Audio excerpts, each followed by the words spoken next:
Martin Luther, in his small catechism, had a very interesting teaching device.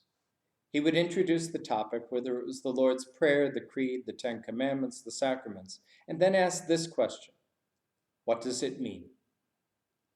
And then unpack his understanding. I admit that over the last few months, I've used that teaching device a lot for my own edification, as we've all moved from stage to stage. What does it mean to be read? I think we all got that one pretty well. In fact, I think we did incredibly well. We adhered to the guidelines, the restrictions. We met the challenges together. The way we behaved as community was exemplary, feeding those who were without, trying to support the businesses that could not open,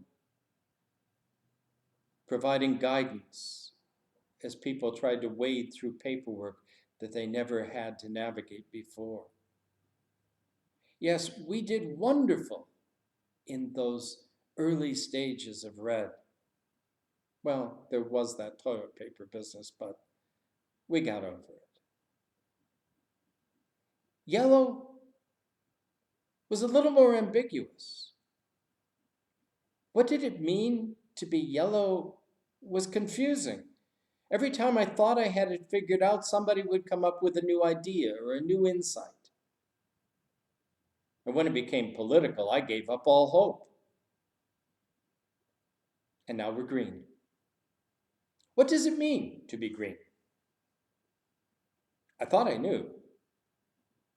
I thought it meant an easing of some of the restrictions in favor of opening up some of the small businesses so that they might be able to end the burden of the economic hardship that was placed upon them by some of the other stages. But the things like social distancing, wearing masks, and avoiding large gatherings, that these things were still to be practiced. But what I witnessed, at least in these early days of green, is anything but that. Over the weekend, gatherings of hundreds, no one wearing any protective mask, let alone social distancing.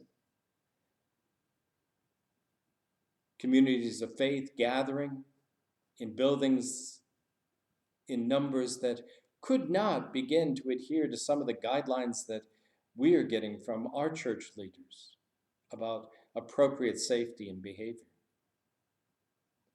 And businesses going shopping these days is like playing Russian roulette. Businesses are trying their best to remain in guideline compliance, but customers are doing everything possible to avoid and undermine what it means to be green. As far as I can tell, it means we are free. We are free. We are free at last. It's all over, guys. The disease is gone. Let's go back to life as it is. And if you're afraid or don't like it, just stay home. But as for me, I am free. Now that I understand, because there's a marvelous story in the Bible all about that. It comes from the book of Exodus. God's people have languished mightily under the lash of Pharaoh in Egypt for generations. They have witnessed plague upon plague, and the big one has just occurred: the death of the firstborn. There is much wailing and weeping in Egypt, and God's people use that as a way to escape. And they are on their way. They are free, they are free, they are free at last. Well, until they hit the sea, and Pharaoh catches up with them. And there was a moment of reality check when they recognized that their freedom may be their death. It is by the grace of God, and only the grace of God, that they are delivered in that moment. That they walk through the sea, leaving Pharaoh and his mighty army to do the dead man's float. There is much singing and dancing at the other side, and shouts of freedom abound, and a call for the promised land. It doesn't take long, however, for it all to begin to unravel.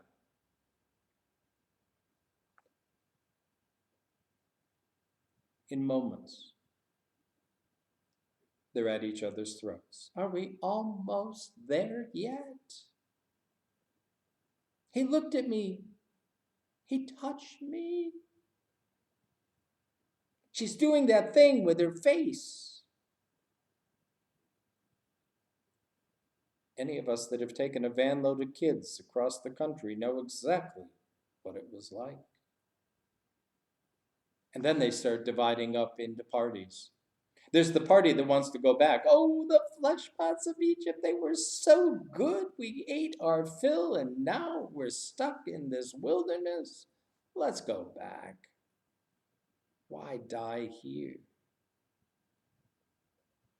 There were the other side that wanted to go full steam ahead. Promised land, let's get moving. There were calls for new leadership. Do they really know what they're talking about?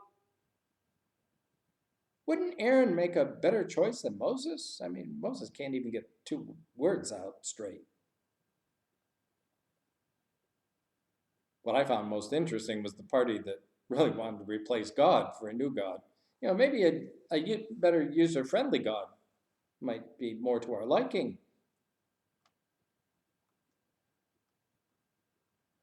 They argued about water, they argued about food, they argued about living together, they argued about leadership, they argued about everything. Complaining and murmuring became a way of life. It reaches its head in the story of manna. Manna, the bread from heaven, which literally means, what is it? Because they never did figure it out. Manna came with only one restriction. You couldn't save it. God would provide daily manna, daily bread. You could not keep it overnight. That was the guideline. Well, we all know how guidelines go, especially guidelines about hoarding. I mean, what if God doesn't show up tomorrow? What if we run out of manna before I get mine? What if somebody gets my manna that doesn't deserve my manna? What if somebody takes my manna from me? And so they pocket it, only to wake up the next morning with diseased manna because it's gone bad. There was a reason for the restriction.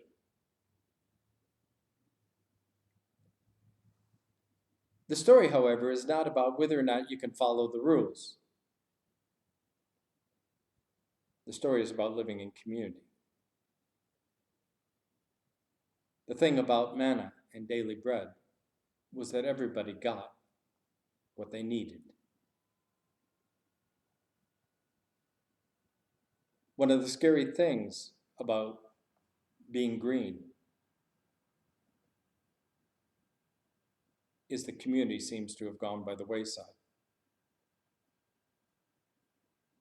And that we are willing to sacrifice the most vulnerable of our community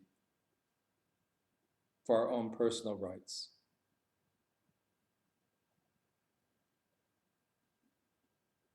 I can forgive large portions of our community and our society for doing that. They simply don't know better. But for those of us who call ourselves Christians, and I argue the same would be true of Jews and Muslims, we do know better. Our call as communities of faith are first and foremost to protect the most vulnerable and those who need care. It is number two, after loving God, is the care of our neighbor.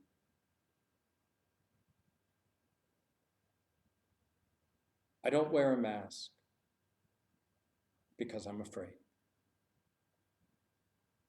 I don't practice social distancing because somebody told me to. I have not opened the church because I like time off.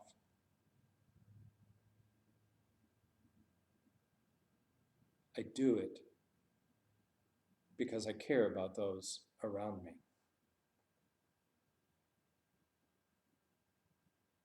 For all those I love are vulnerable. We still have not found enough out about this disease to know who it might kill and who it might not.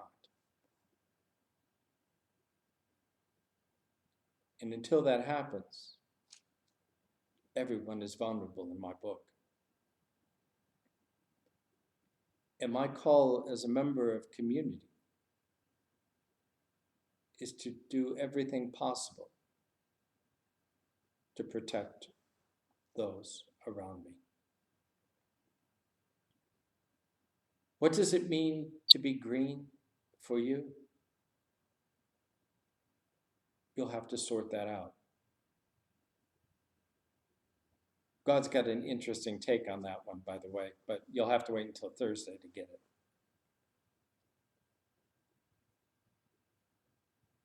I think we need to struggle with what does it mean to be green in community, particularly a community of faith.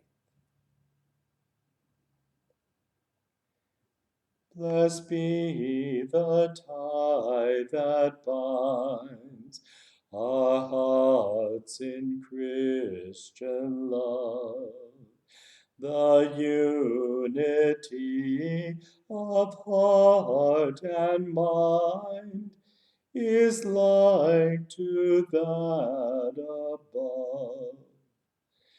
Before our Father's throne, we pour our ardent prayers, our fears, our hopes, our aims, our want, our comforts, and our cares.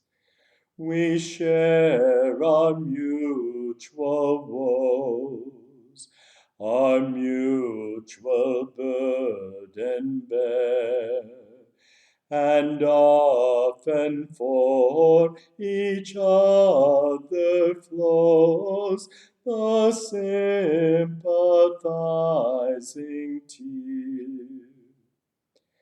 From sorrow, toil, and pain, and sin we shall be free, and perfect love and friendship reign through all eternity.